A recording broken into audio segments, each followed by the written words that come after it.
Bonjour à tous, aujourd'hui je vais vous parler d'un sujet dont on parle beaucoup, la manipulation, les relations toxiques et la perversion narcissique. Il convient d'être relativement prudent car parfois on utilise trop rapidement ces différents termes. Je vous propose 5 ouvrages sur le sujet. La manipulation, l'art d'influencer à votre portée, d'Andreas Edmüller et de Thomas Wilhelm.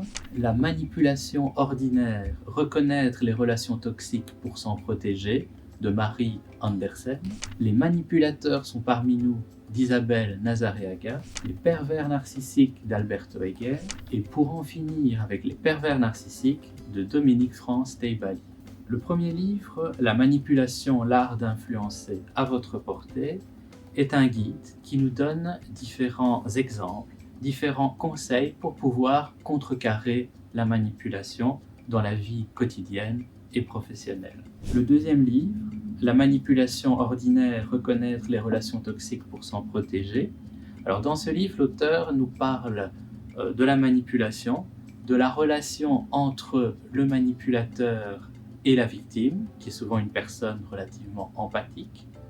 La question est alors, est-elle victime ou complice de la situation? L'auteur nous parle aussi des origines de la manipulation, d'où viennent ces comportements et comment on peut sortir de l'emprise.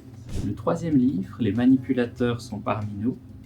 L'auteur nous parle donc des caractéristiques des manipulateurs, des dégâts que ces personnes peuvent faire sur leur entourage, de différentes notions comme la culpabilisation, la dévalorisation, la communication utilisée par les manipulateurs et différents conseils pour s'en sortir. Les deux derniers donc sont plus axés sur la perversion narcissique, les pervers narcissiques. Ce livre propose une définition, un diagnostic.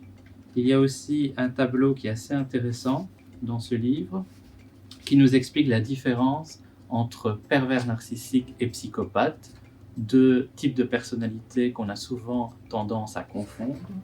Et dans le dernier livre, Pour en finir avec les pervers narcissiques, l'auteur nous explique les mécanismes pervers, la notion d'emprise et comment on peut échapper à la perversion. Comme je l'avais dit en début de vidéo, il convient d'être particulièrement prudent par rapport aux mots qu'on emploie. Quand on parle de pervers narcissique, de personnes toxiques, il vaut parfois mieux parler de relations toxiques. Et par rapport aux pervers narcissiques, il convient d'établir un diagnostic précis pour éviter de porter trop vite un jugement sur les personnes. J'espère que ces lectures pourront vous éclairer sur ces différents sujets. À très bientôt pour de prochaines vidéos.